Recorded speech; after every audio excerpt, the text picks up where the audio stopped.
World hepatitis B observation সরকারের নির্ধারিত সময়সূচি অনুযায়ী 27/7/2024 থেকে 10/8/2024 জলচক এরিয়া নির্ধারিত আজকে শুরু করেছেন। এই প্রোগ্রাম 10/8/2024 অবধি আমাদের প্রোগ্রাম চলতে থাকবে সময় মাফিক। আজকে যে প্রোগ্রামটি বা অবজারভেশন নিয়ে রয়েছে, আমি তার মধ্যে যাওয়ার আগে আজকে উপস্থিত স্কুলের প্রধান শিক্ষক মহাশয়, সহকারী প্রধান শিক্ষক মহাশয় এবং আমার সামনে উপস্থিত আমার প্রণম্য শিক্ষক শিক্ষিকা এবং আমার সে ছাত্রছাত্রী, যেহেতু অবজারভেশন ডে হচ্ছে হেপাটাইটিস, আমরা আমার শ্রেণীর ছাত্ররা হেপাটাইটিস বি দিয়ে শুরু করে দিচ্ছি। বিটার পরে আসছি, বিটার পরে BAC এটা পরে নাম হচ্ছে হেপাটাইটিস। প্রশ্ন হচ্ছে হেপাটাইটিসটা কি? না, এটা একটা আমাদের দেহের মধ্যে একটা অঙ্গ আছে যেটা যকৃৎ, সেই যকৃতের প্রদাহকে বলছে হেপাটাইটিস।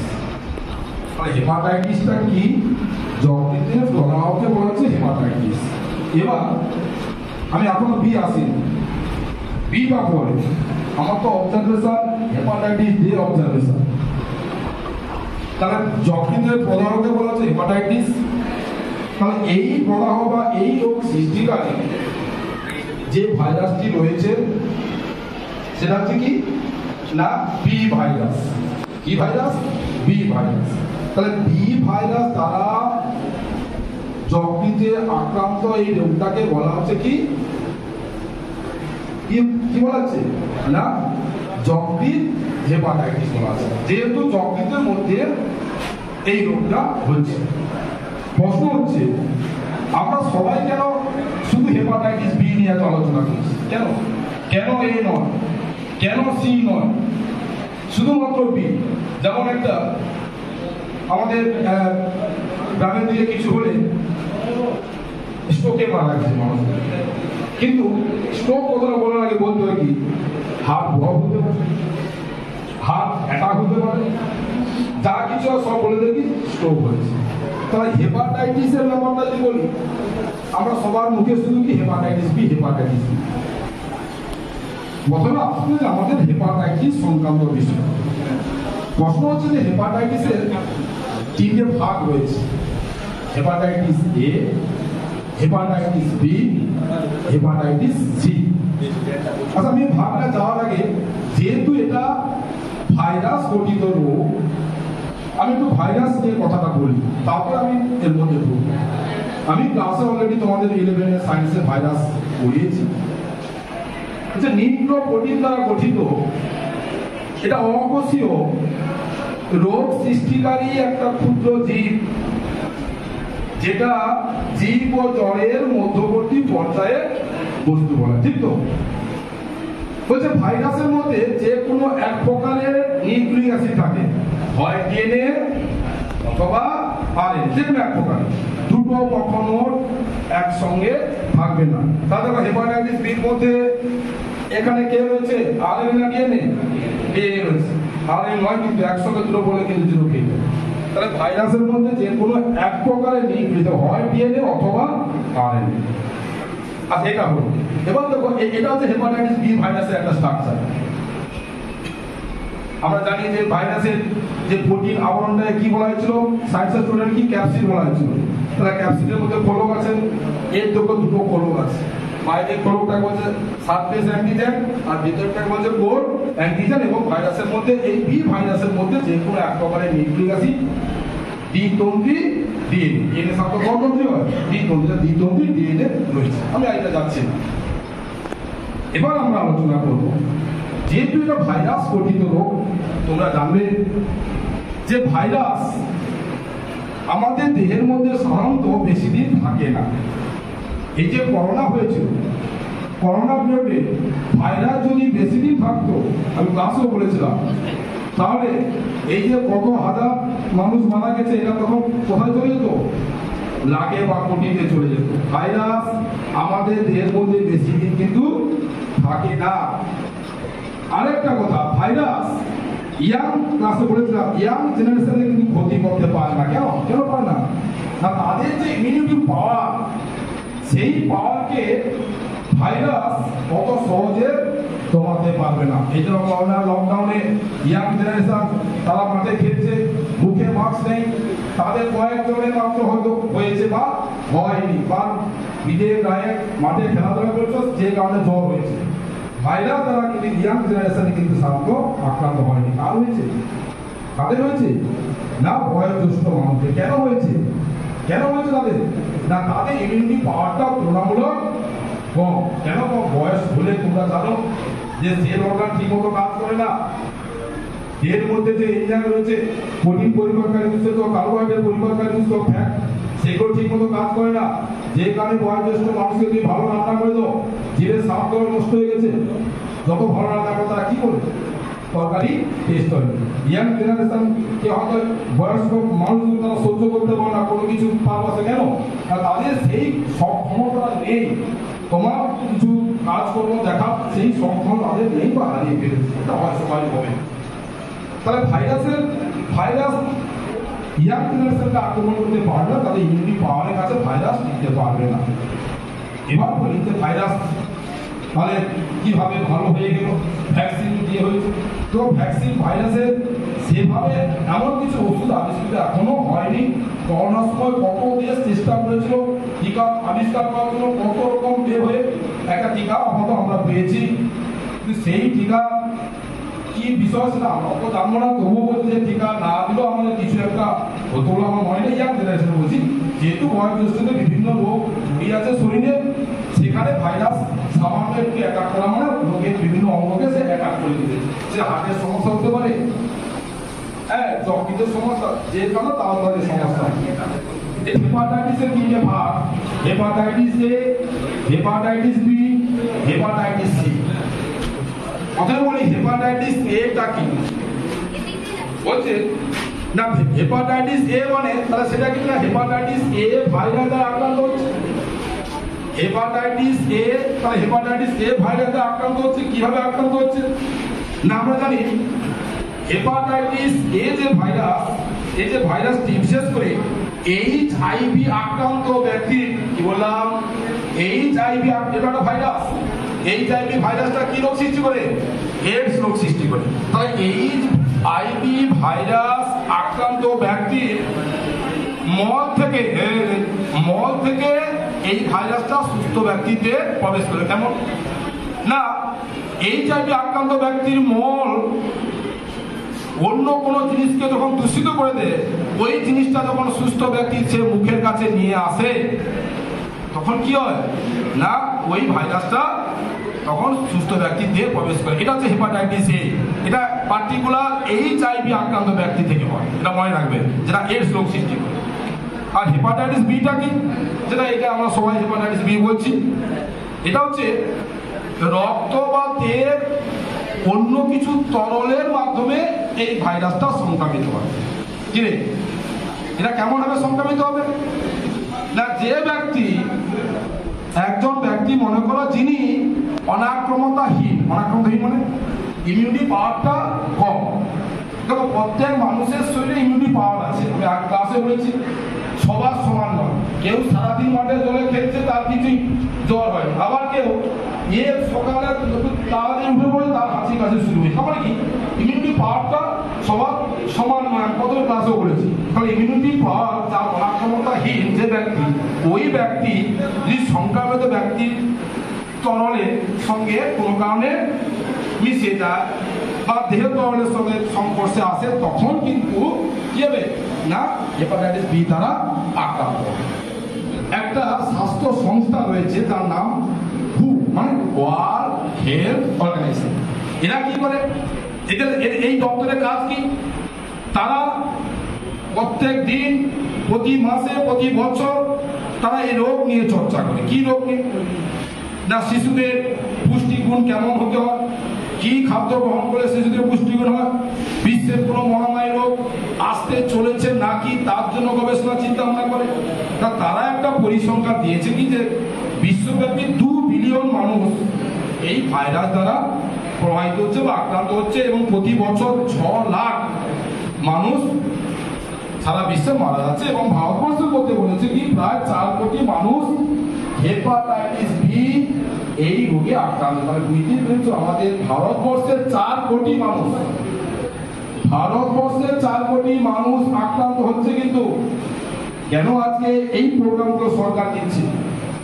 সরকারের স্বাস্থ্য দপ্তর যারা আছেন স্বাস্থ্যকর্মী তারা নিশ্চয়ই এরা বিবেচনা করেছেন যে এই রোগগুলোকে এই মুহূর্তে স্টুডেন্টদের মধ্যে, এলাকা জনগণের মধ্যে, সচেতনমূলক মানুষের মধ্যে এগুলোকে এই বার্তাটা পৌঁছে দেওয়ার জন্য আজকে ওই অবজারভেশন গুলো করা হয়েছে। ছাত্রদের তোমরা আজকে আগামী দিনের ভবিষ্যৎ, তোমাদেরকে সমাজকে ভালো করে তুলে ধরার জন্য তোমাদেরকে এগিয়ে আসতে হবে। বলছে এই যে হেপাটাইটিস বি ভাইরাসটা, এটা HIV রোগের থেকেও 100 গুণ বেশি মারাত্মক। অদ্ভুত জিনিস কি বললাম, HIV আক্রান্ত চেয়েও হেপাটাইটিস বি যে ভাইরাসটা 100 গুণ বেশি মারাত্মক। HIV বা AIDS রোগ হয় তার চেয়ে 100 গুণ বেশি। তার কতটা বিপজ্জনক, বিপজ্জনকটা কি একটু পরে আমি বুঝাচ্ছি। এই রোগের লক্ষণ কি হতে পারে আমি আগে তার কারণটা বলি। কি কারণ এই রোগটা হয়? বলছে রক্তের সম্পর্কে আসা। রক্তের সম্পর্ক মানে আক্রান্ত ব্যক্তির রক্ত যদি সুস্থ মানুষের শরীরে চলে আসে, ব্লাড ডোনেশন ক্যাম্প হয়, এই ব্লাড ডোনেশন ক্যাম্পে তুমি ব্লাড দিতে চাইলেও ব্লাড ডোনেশন ক্যাম্পে ডাক্তার ব্লাড নেবে না, তোমার কানে কানে আগে জিজ্ঞাসা করবে, কতগুলো রোগের কথা তোমাকে জিজ্ঞাসা করবে। তুমি যদি মিথ্যা কথা বলো সেটা কিন্তু সমাজে অপরাধমূলক কাজ। কারণ তোমার এই মিথ্যা কথাটা আগামী দিনে আরো 10টা লোকের ক্ষতি হয়ে যাবে। তারা জিজ্ঞাসা করার পর ব্লাডটা নেয়। তাহলে কোনো কারণে কেউ না বলে দিল, আমি সেদিন একটা রোগীর সঙ্গে কথা বললাম, আমার ব্লাড ডোনেশন ক্যাম্পে ব্লাড দিয়েছিল, কোনো কারণে মিথ্যা কথা বলেছিল, ওই ব্লাডটা আবার যখন ব্লাড ব্যাংকের টেস্ট হচ্ছে, তোমরা জানো ব্লাড ব্যাংকে রক্তটা রাখা হয় কি দিয়ে? Sodium citrate. মনে আছে সোডিয়াম সাইট্রেট কেন রাখা হয়? পরে ক্লাস আলোচনা হচ্ছে। তার মানে কি রক্তে জমা বাঁধতে পারবে না বলে। আবার যখন ব্লাডটাকে চেক করে দেওয়া হয় তখন সে ধরা পড়ে গেছে। এটা ঠিক নয়। তাহলে রক্তের সম্পর্কে এড়ে হতে পারে। 2, অরক্ষিত যৌন মিলন। অরক্ষিত যৌন মিলন বা যৌন সংগমের মাধ্যমে এই রোগ হতে পারে। ড্রাগস নেওয়ার অভ্যাস, যারা ড্রাগস তোমার 12 পড়ানো হয়ে গেছে, বিভিন্ন ড্রাগের নাম জানো। দীর্ঘমেয়াদী কিডনি ডায়ালিসিস, যারা কিডনি রোগের সমস্যা, কিডনি সমস্যায় ভুগছে তাদেরকে ডায়ালিসিস করতে তোমরা 12 আলোচনা হয়ে গেছে। ডায়ালিসিস দীর্ঘমেয়াদী হলে হয়। শরীরের উপর দিকে উল্কি ব্যবহার করে। উল্কি মানে অনেক খেলোয়াড়দের দেখবে না হাতে হাড়ের কি বলে ট্যাটু উল্কি আর কি, যারা এগুলো ব্যবহার করে বিরাট কোহলি সব দেখুন তো হাতে পাতে সব চাপ দিয়ে। মানে এইসব ক্ষেত্রে কিন্তু এই ভাইরাসটা এটা হতে পারে, এটা কারণ।